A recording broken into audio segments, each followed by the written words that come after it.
You're listening to the Veterinary Innovation Podcast.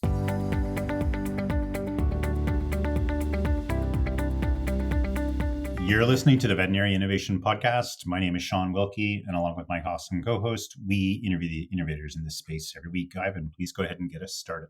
Hey, I'm Ivan Zach. I'm excited to introduce our guest today, Cory Pinegar. Cory is the founder of Reach, an Utah-based dental service startup he acquired for $1 at just 22, transforming it from 35 to nearly 3,000 clients, earning recognition as the fast-growing and top workplace. Expanding his entrepreneurial ventures in 2021, he established Teem, a remote staffing company simplifying the hiring of international talent by handling legalities and compensation. Demonstrating his commitment beyond business, Cory also serves on the board of Verific and Parkinson's Foundation, driven by his father's diagnosis, while enjoying an active lifestyle in the mountains after studying economic and business at Brigham Young University. Cory, welcome to the show. Thank you for finding the time. Thanks for having me on. I appreciate it. So there's lots of startups that we've seen that do this sort of fractional staff outstuffing and replacement staff to a variety of businesses. What businesses are you focused on that you're providing your services to, as well as what makes you different? Yeah, really good question. We only service private practice, healthcare, brick and mortar healthcare. So that would be dental practices, optometry practices, veterinary practices. And when we look at how do we want to serve our customers in a different way, there's kind of four main formats. Number one, we just have to hire the best damn people out there and do it in a way where it is cost efficient. We all know in the greater Americas today, costs are more wild and continue to grow at an alarming pace. But the problem that you have is, running a veterinary hospital, your ceiling of income is not going to drastically rise, but then your rent goes up, your cost of software goes up, your cost of staff going up. Being the owner of this group, you're kind of caught between a ceiling that's not rising as quickly as the floor is growing up or going up. And so our goal is to give cost-effective people, but that are really reliable and engaged in what they're doing, so that turnover cycle in the front or those other admin-based areas is not as violent as it typically is. So number one, we just have to find really good people where their dollar can go farther. Number two is we build what we consider to be more scalable training programs. So the typical kind of BPO or staffing setup is, okay, we think we're going to hire 20 people in vet this month. And so we're going to go hire those people, and then we're going to spray them for 2 to 4 weeks with a hose of training, where we're going to roll them through all of the major office systems. We're going to train them as a CSR. We could train them to help in other areas of the hospital as well. What we do is we actually build out courses based on all of the individual pieces of software that can be used within the practice, and then all of the individual roles. And so then when a hospital hires, they can go out there and assign the training based on what is relevant to their individual hire. Instead of saying, okay, they've been trained for 2 or 4 weeks, you come out really not knowing anything because you touched every subject for 30 seconds. And then people were dropping new content every week. People can go back, and we really try to make them as much of a TED talk as possible, where it is valuable content and not just checking the box. And then people can learn at their own paces, and the customers that we serve can assign and see the scores of their individual team members. So it's more of Lego blocks that we provide. And then when we're doing the hiring, because of that,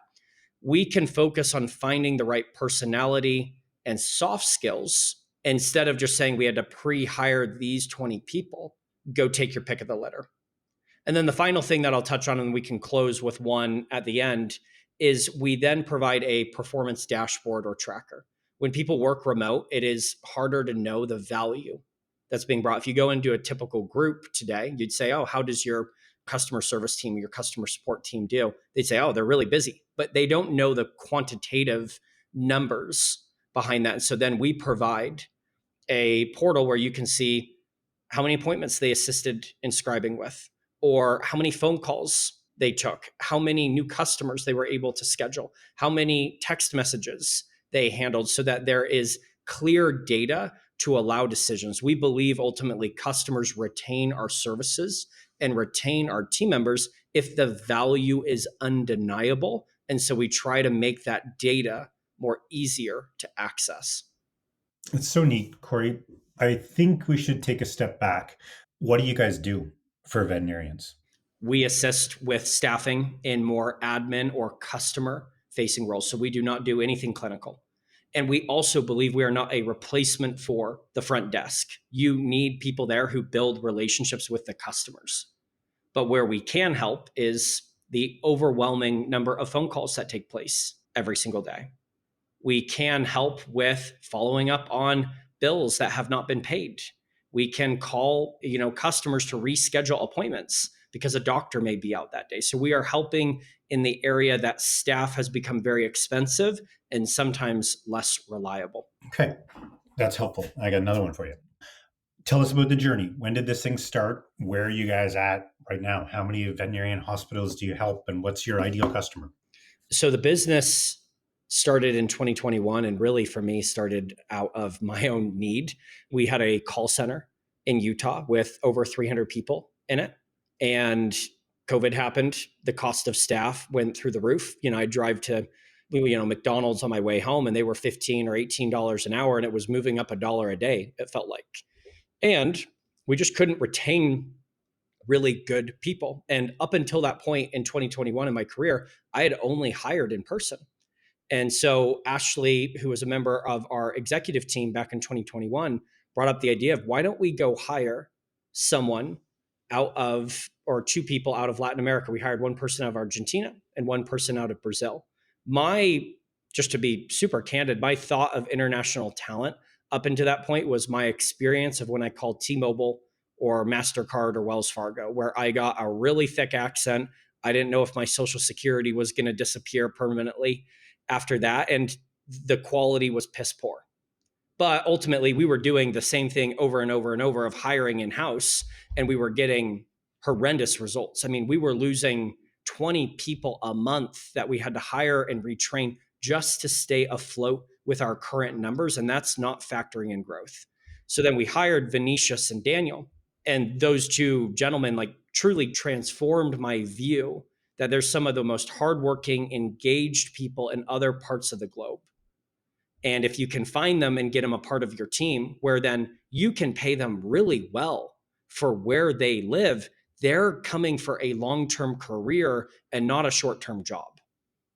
That's amazing, and I love that you're doing that. It's a really creative way to figure it out. The question that I have is going to be a curveball. So there's so many pieces that are pushing right now from technology side into your business model.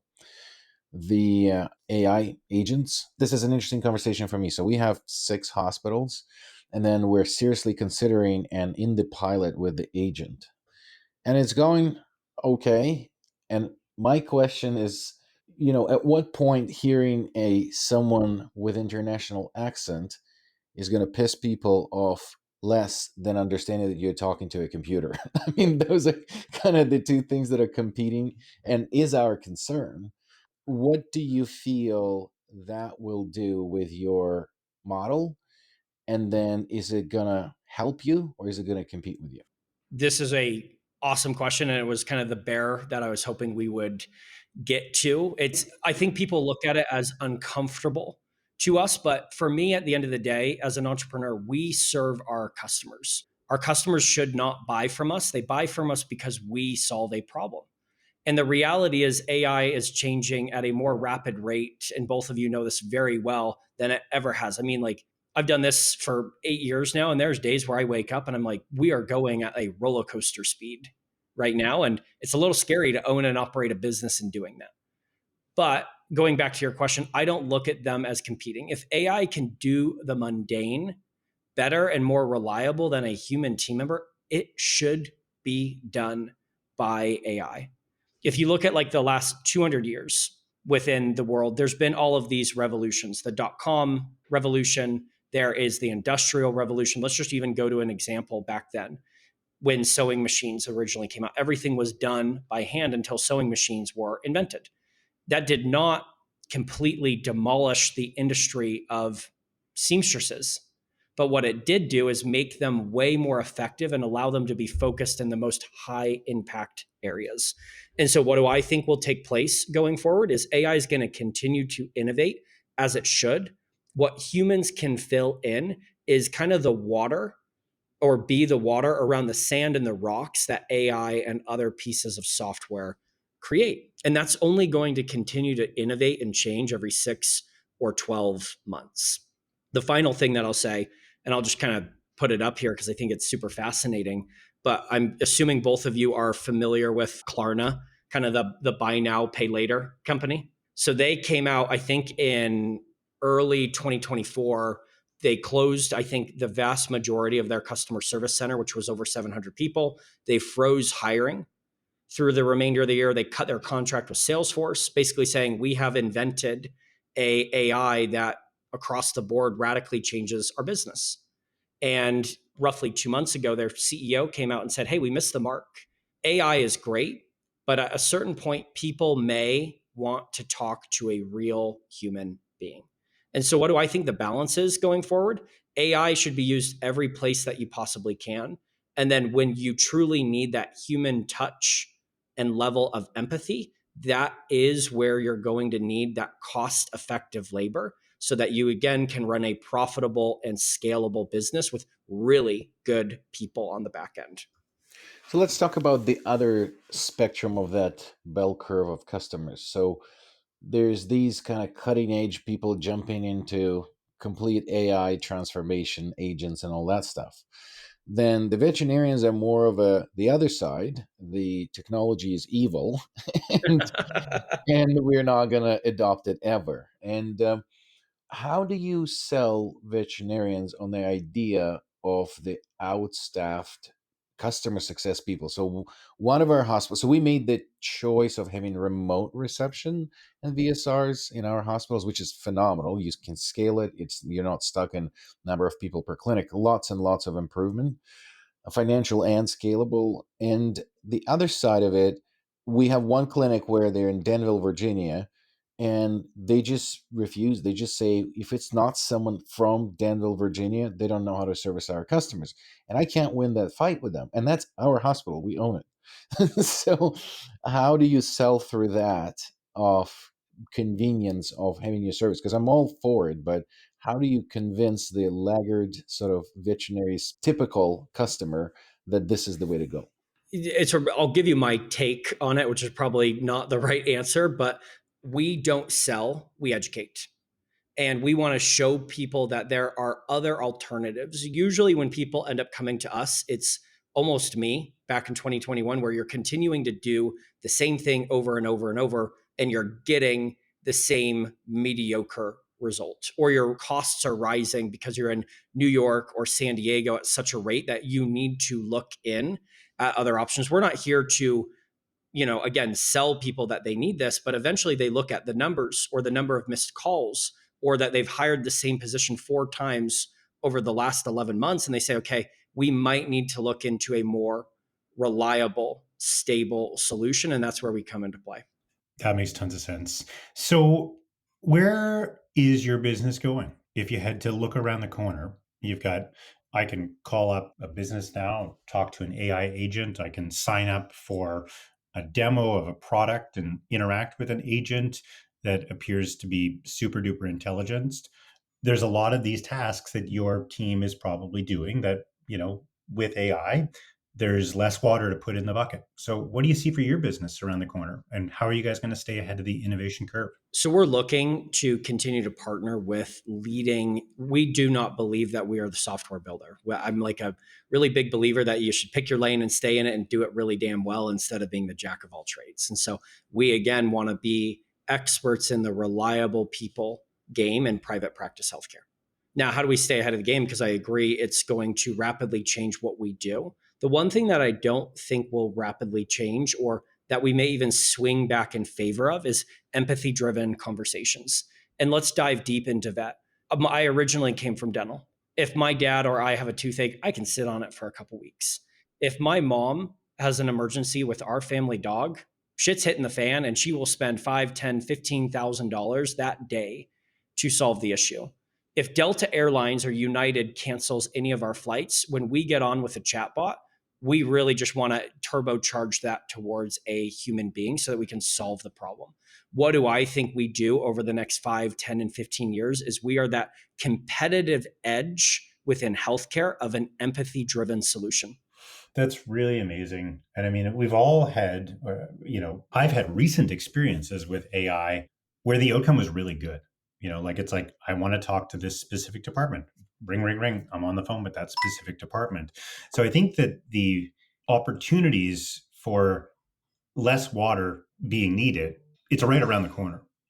And so it's very fascinating, but I think the empathy driven solutions makes tons of sense. Who are the leaders in this space from AI that you've worked with in any of the spaces or dental specifically? Is there any companies out there that you know of that our audience should check out? There's over 25 companies just in dentistry that have raised money to go after voice AI agents for scheduling for dental practices. It is a wild west right now. Two issues that people are facing is latency issues of getting those, patients quick answers back, and then the complexities of driving into these medical record systems to handle unique scheduling from every location. So there's innovators, but it's so rapidly changing that the person who's ahead right now, you look at what we see with these large language models. One day OpenAI is ahead, the next day Google's ahead, then we've got DeepSeek coming out of China. So it's really hard to peg a winner in the horse race right now, but we know the future's going there, and there's a lot of really good companies that are rapidly innovating. There is not, I would consider, an MVP out there that is truly scalable yet, but I think we are between 2 and 6 months away from something really catching on fire. That's kind of the world we live in. I feel like we're 2 weeks away from something really crazy happening every time. Fascinating conversation. We talked about who your customer is. Where do they find you? And if those vets that want that empathy at their front desk over the phone, how do they find you and how do they engage with your team? Yeah, best way to reach us is on our website, which is www.hireteem.com. And that's HIRETEEM.com. And people can reach out. And then I'm on LinkedIn, I'm on Facebook, like the rest of us, and love interacting with potential customers and our customers directly. It allows us to steer the company in ways that we solve problems better. Awesome, Cory. This was a really fun interview. We like to wrap up the same way every time, and we've already run out of time. It feels like we could have kept going for another hour. But we got a couple questions for you before we wrap up. First is a book, a YouTube video, a TED Talk, something that you found inspiring on your career that you'd like to share with our audience. Traction by Gino Wickman. Maybe not the most interesting read, but in terms of pivotal ways to learn to diagnose business issues and scale past them, there's been nothing more valuable or helpful. Yeah, we agree. Thank you. We run multiple companies to the date using traction as the core methodology. The last question that we usually ask, is there another innovator in the industry that you would recommend to be invited on the show? One person that I would check out is Sean Gove with Pure Logic. Thank you so much for listening to the Veterinary Innovation Podcast. If you want to hear about our new episodes, please follow us on any social media channel. Also, you can check out our website at veterinaryinnovationpodcast.com. See you next week.